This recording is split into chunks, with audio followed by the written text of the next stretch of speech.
SPN চ্যানেলে আপনাদের স্বাগত।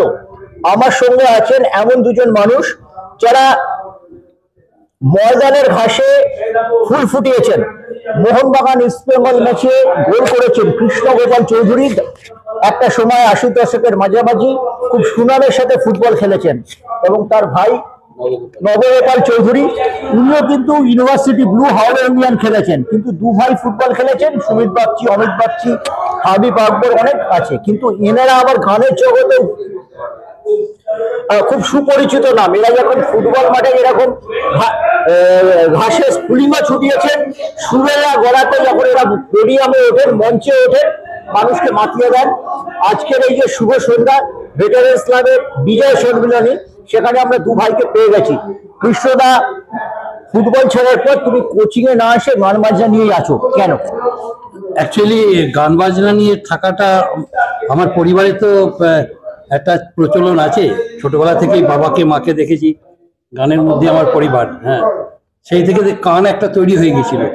আর খেলার ফাঁকে আমি আগে তবলা বাজাতাম, তার মানে খোলটা বাজাতে পারতাম। এই রবীন্দ্রনাথের গানের সঙ্গে কিংবা বাবা ভক্তিমূলক গান গাইতেন, সেইটা গানটা তৈরি হয়ে গেছিল।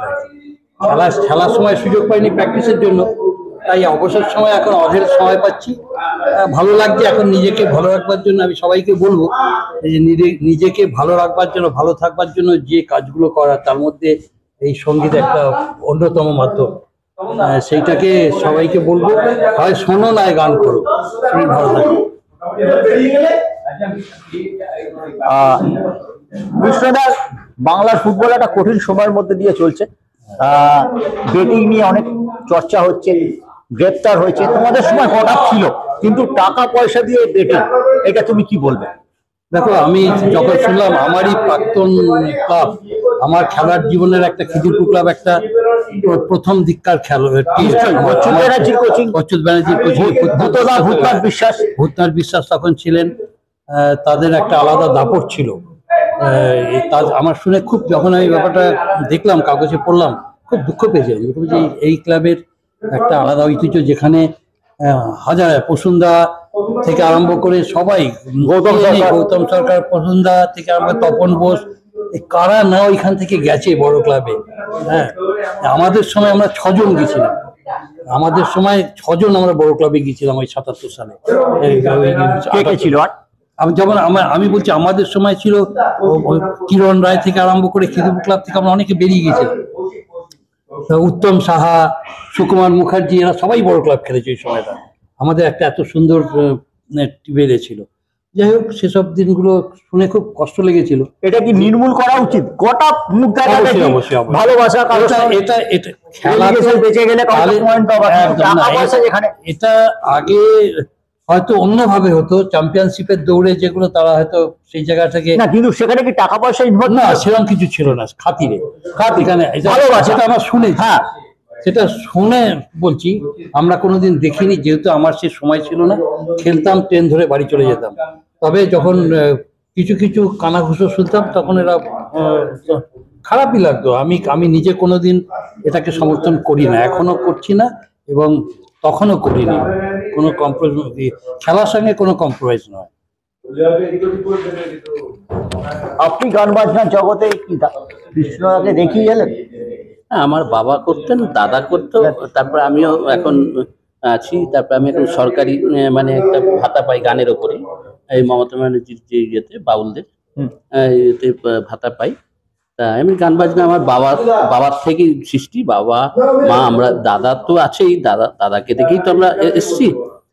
তারপরে আমার মেজদা আছে, আমি আমার মেয়ে, সবাই এখন গান বাজনার সঙ্গে ইনভলভ। মেয়ে জি বাংলা ফাংলায় প্রোগ্রাম করছে, মেয়ে সবাই। সহেলি চৌধুরী, মানে কৃষ্ণগোপাল চৌধুরীর ভাইজি। হ্যাঁ, কৃষ্ণগোপাল চৌধুরীর ভাইজি। আমার বড় বৌদিও ভালো গান গায়। গান বাজনাকে আপনি এখন আপনার প্রথম চয়েস কোনটা? এখন তো ফুটবল তো মানে ম্যাচ হলেই মাঠে যাই, এখনো মাঠের সঙ্গে ইনভলভ আছি। আমি রেফারিও বাসিও করি, চন্দননগর চুচড়ো লিগ খেলাই। এমনি ইয়েও করি, ম্যাচের সঙ্গে ইনভলভ আছি আর কি। ছেড়ে দিয়ে দুটোই সমান, যেমন গান তেমনি ইয়ে। আর এই অবসর সময়টা গান এমনি আমি প্রোগ্রাম করি বাইরে, স্টেজ প্রোগ্রাম করি, আমার কার্ড ফাট আছে এই। এই যে আপনাদের সময় হয়তো গোটাপ ছিল, এক জায়গা দেখি ভালোবাসা, এই লবি ক্লাব, কিন্তু এই যে যেটা এখন নগ্নভাবে হচ্ছে বেটিং, এই ব্যাপারটা নিয়ে কি বলবো? এটা তো কতটা পীড়াদায়ক, কতটা যন্ত্রণা? সত্যি করে যন্ত্রণা লাগে। একটা মানে কি আগে এতটা শুনিনি, বা এখন যেটা মনে হচ্ছে খুব খারাপই এগুলো আমাদেরও খারাপ লাগে। আমরা যেহেতু মাঠের মধ্যে ইনভলভ আছি বলে, যে আমার দাদা যখন খেলতো তখন এত কিছু আমরা জানতাম না, খেলতো চলে আসতো, এত আমরা টিভি দেখতাম, মাঠে গিয়ে দেখতাম, না তখন ফ্রেশ হতো। এখন সেই জায়গাটা অনেকটা কমে ইয়ে হয়ে যাচ্ছে, নষ্ট হয়ে যাচ্ছে।